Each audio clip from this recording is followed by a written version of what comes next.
Buen día, en este video les vengo a hablar un poco de lo que serían algunos de los instrumentos utilizados en la industria para realizar determinados procesos. Entre ellos tenemos lo que serían las válvulas, que simplemente se encargan de regular el flujo de líquidos, gases y sólidos. Tenemos los sensores, que funcionan más como transductores, se encarga de medir magnitudes físicas.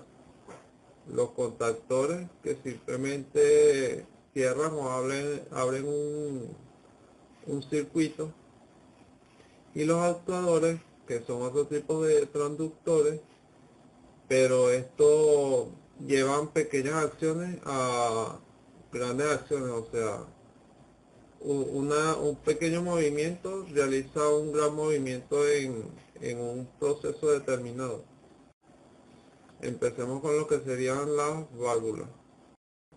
Mm, En las válvulas le voy a hablar un poco de lo que serían las válvulas de retención, o también conocidas como válvulas Chet. En la definición simplemente son accionadas por la misma presión del fluido, y lo que hacen es dejar pasar el flujo en un determinado sentido y detenerlo en el otro. Es decir, funciona más parecido a lo que sería un diodo.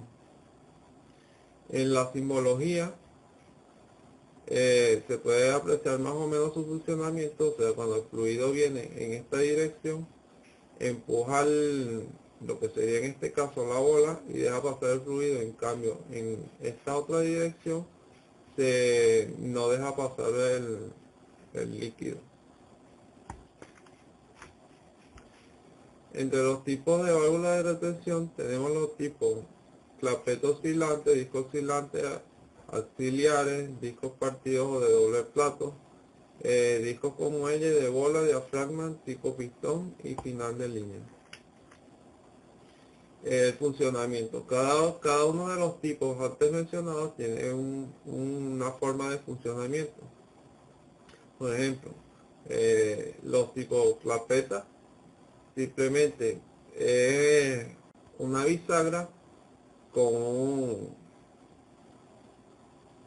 un disco cuando pasa y un retén del otro lado. Cuando pasa el líquido en esta dirección, simplemente empuja el disco hacia atrás y deja pasar el líquido. En cambio, cuando es en la otra dirección, el mismo retén no deja pasar, no deja que se mueva el, el disco.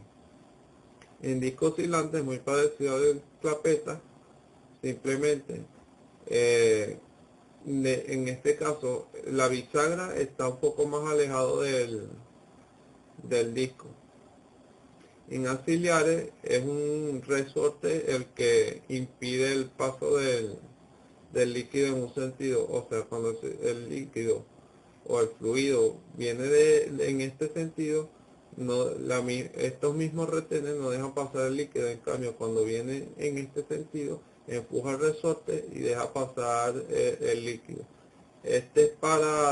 El resorte sirve para dejar pasar líquido a distintas presiones. O sea, cuando la presión es muy baja, el mismo resorte no deja que haya un flujo. Cuando la presión sube, este resorte deja pasarlo. El de doble plato es muy parecido al clapeta, solo que se divide en dos secciones. El disco con muelle se parece mucho al auxiliares, pero es más que todo para gases.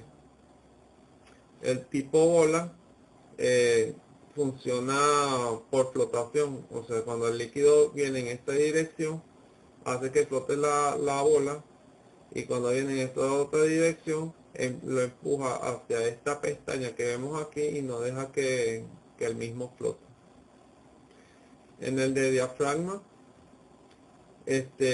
cuando el fluido viene en esta dirección, deja pasarlo, pero cuando viene en esta dirección, No, funciona un poco como el disco oscilante, pero a pequeña escala. Este también es más que todo para lo que serían gases.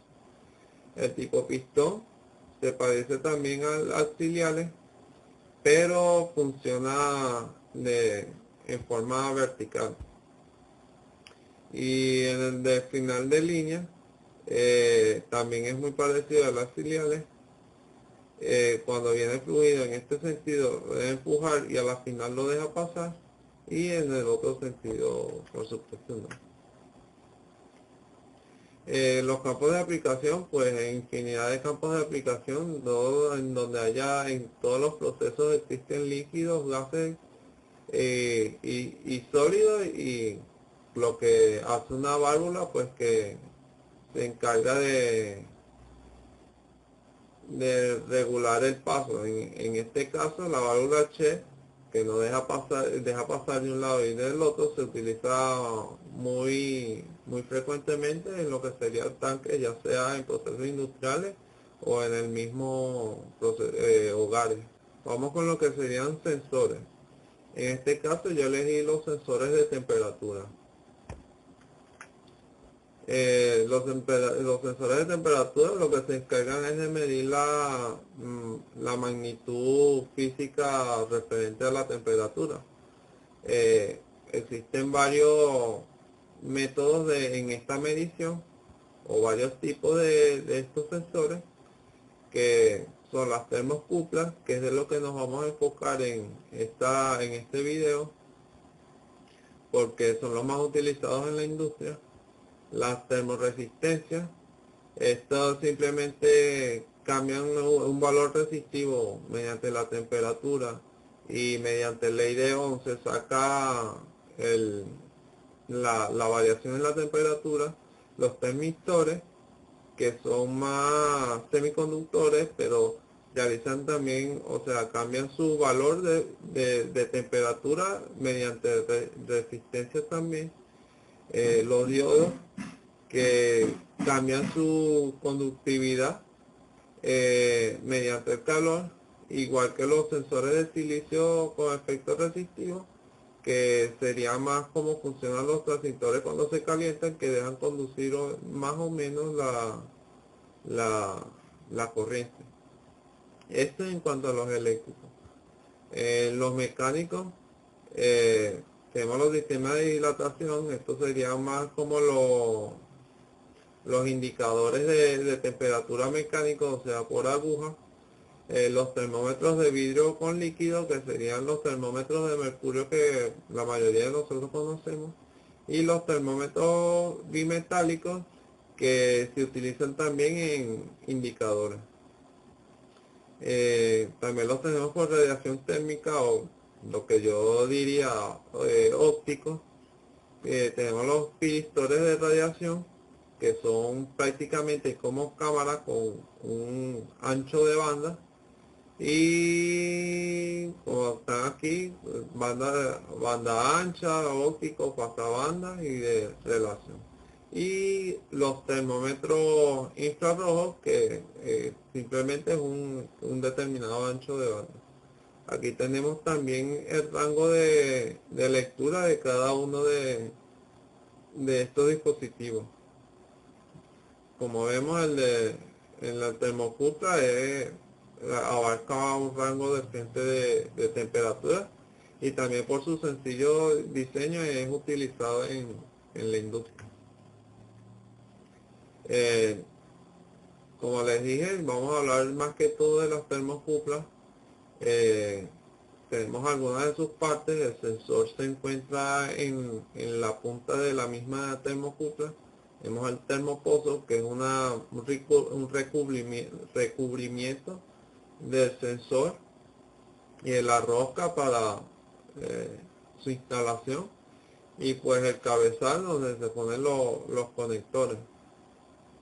Como les dije, aquí dice que son los más utilizados en la industria. Su simbología naturalmente es esta. En las normas ISA simplemente son letras dependiendo de qué de cómo lo voy a utilizar, o sea, si tipo indicador, tipo simplemente medición, va a depender de su simbología en las normas ISO. Estos sensores o tipos, hay diferentes tipos de termocuplas, están los tipos B, R, S, J, K, T, y esto varían su rango dependiendo de su tipo, y cada tipo está construido con diferentes materiales. Aquí pueden observar las diferentes composiciones del material, su rango de lectura. Vemos que la mayoría de estos se comporta de manera lineal, excepto del tipo B, que tiene una pequeña, se comporta un poco como una exponencial. Determinado del ambiente eh, dependiendo del ambiente en que se vaya a utilizar, se determina qué tipo de termocupla se va a utilizar. Aquí les dejo una tabla de dependiendo de qué tipo de ambiente y qué rango de temperatura mide, cuál voy a utilizar. El funcionamiento de la termocupla es un poco sencillo, o sea, la termocupla está formada por la unión de dos metales distintos, los cuales se encuentran soldados por uno de sus extremos y por el otro extremo se deja separado, o sea, en el extremo junto es el de medición, dependiendo de la temperatura en la que se encuentre, hace un determinado voltaje. Esto se debe a un voltaje conocido como Sinbec, que aumenta con la temperatura.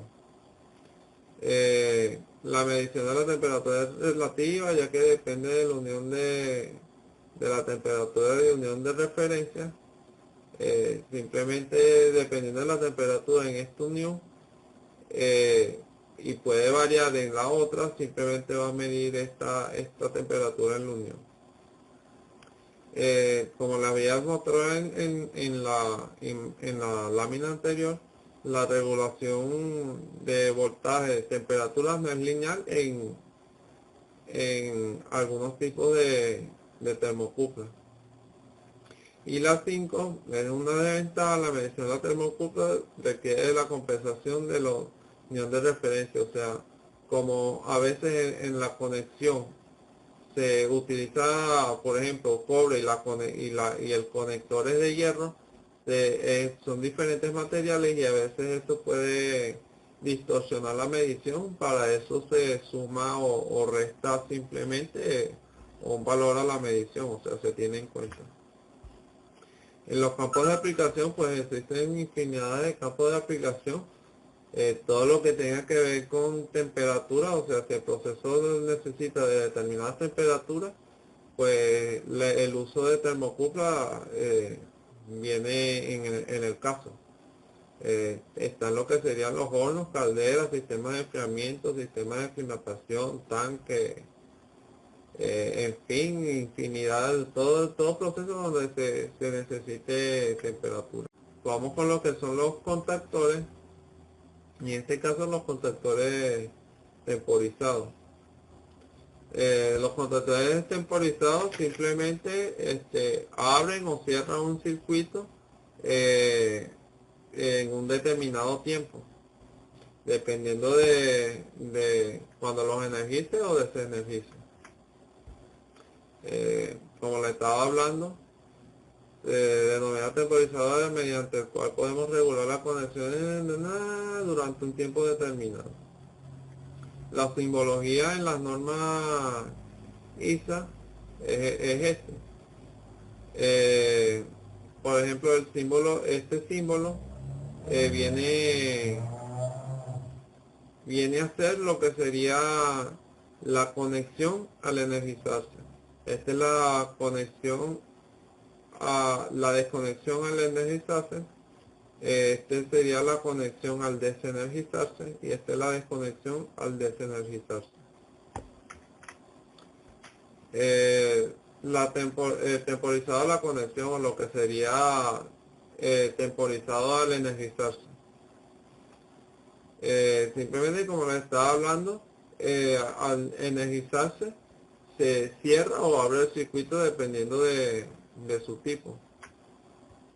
Y el temporizado a la desconexión o al desenergizarse, cierra o abre el circuito a un determinado tiempo después de desenergizarse. Los tipos y su funcionamiento. Tenemos el temporizador térmico, actúa por calentamiento de una lámina bimetálica.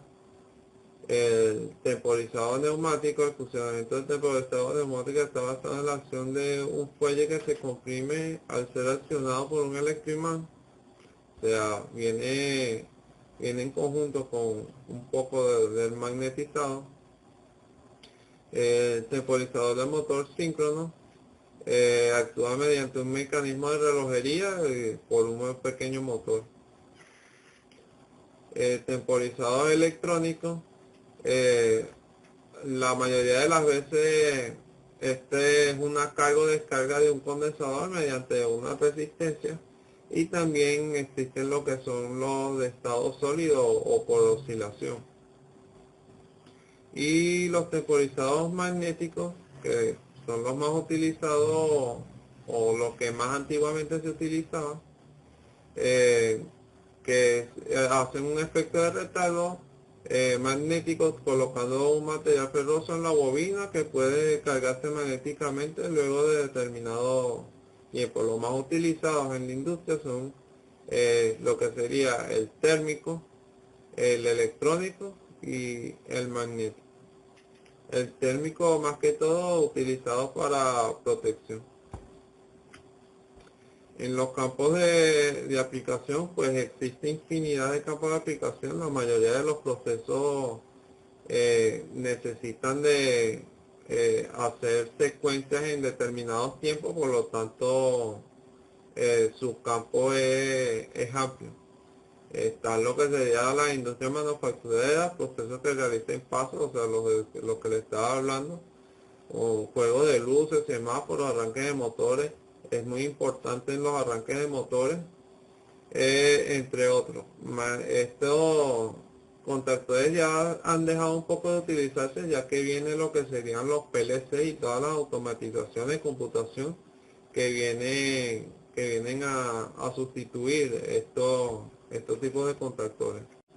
Venimos con los actuadores. Voy a hablar lo de que serían cilindros hidráulicos.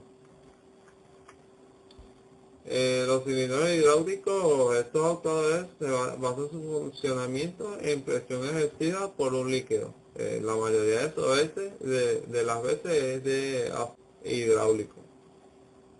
Las máquinas normalmente se encuentran formadas por actuadores hidráulicos, tienen mayor velocidad y mayor resistencia mecánica, o sea, son utilizadas en la industria pesada o cargas pesadas, como dice aquí, o de gran tamaño.